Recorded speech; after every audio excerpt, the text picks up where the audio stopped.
are you making him funny all the time? And there's a lot going on. And that was a terrible, terrible encounter, wasn't it, between him and Zelensky? So I was trying to think, how do we get that transactional thing? So, you're asking for help. And he says, well, it was your fault. You let the burglar in. What are you going to do about it? So, but Trump, people say, you've got so much material. But, he rewrites it day by day. He goes through 5 Sharpies doing the executive orders. You know how many I've done, like 130 executive orders. And so he's heading for 510 of those things a year, and other presidents, 80. So what Obama makes of it, we've gone from yes we can to oh my God he just did.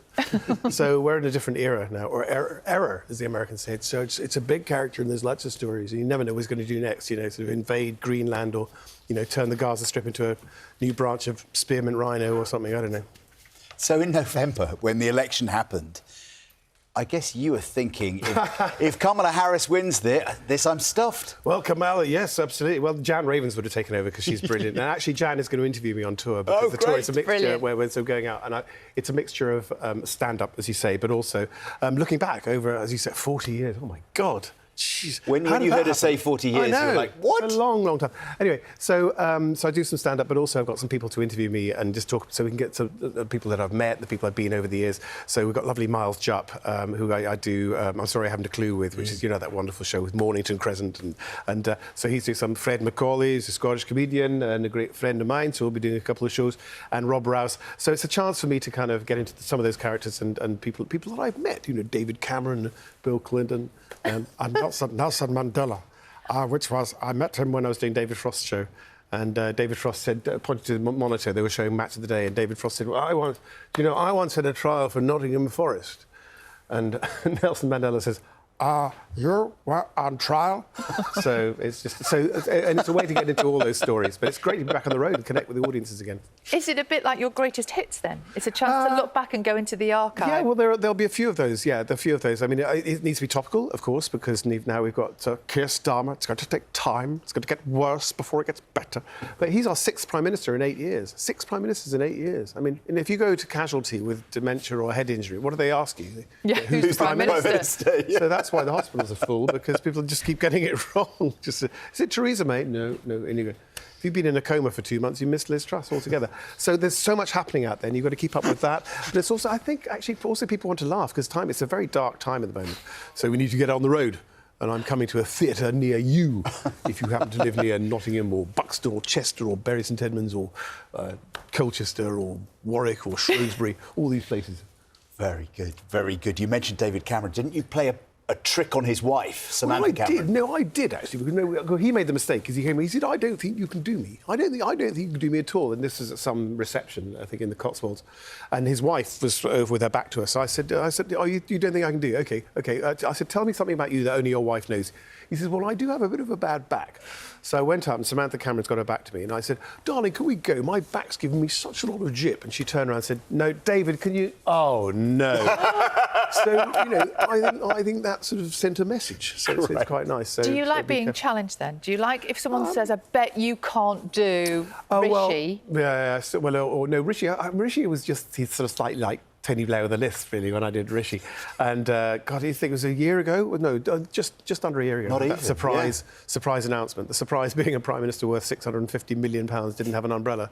So, so we're looking back on that. But, there's voices that you can't do. Obviously, you think, but there's enough big characters. You've got, obviously, Nigel Farage, a big week for Nigel Farage, who can't say anything without laughing. You could say, I'm terribly sorry to hear about the accident. Well, no, these things do happen.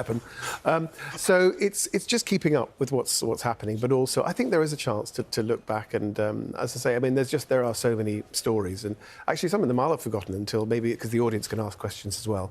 And as I say, we're going to be at the Lowry as well, which is in fact behind us in the picture. Yes, just over the other side of the quay. It's looking beautiful this morning. It's such a lovely, beautiful day out there. So always it's nice sunny here, Rory. Always sunny. Always beautiful, yeah. What, in Manchester? Are you kidding? Oh, yes.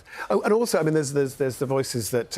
Because people say... The worst advice I was ever given before a Royal Variety show, I said I was very nervous, and they said, don't worry, just go out there and be yourself. And I thought, that's yourself for an impressionist. Not going to work for you. Because it's fun doing, making people say things they never say. Like Julian Clary saying, well, it's wonderful to be the new host of Top Gear.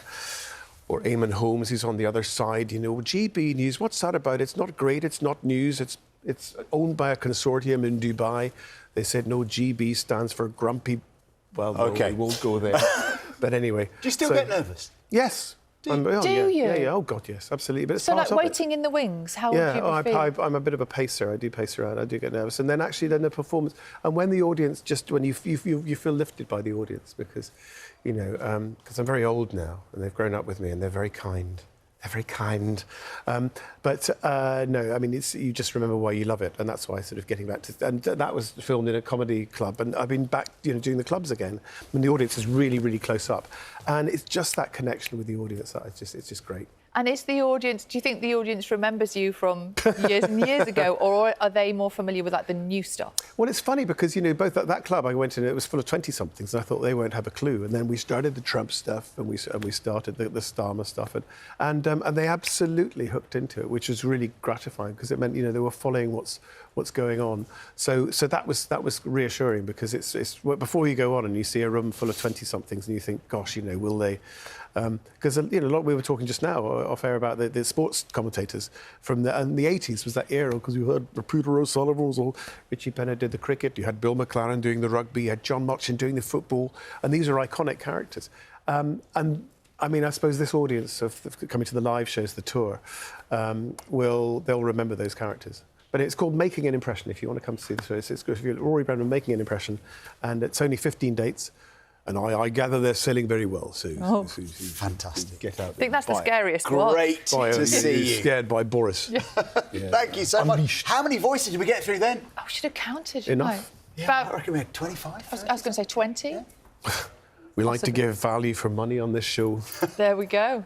Always. Bremner, thank you very much indeed. It's time to get the news, the travel and the weather where you are.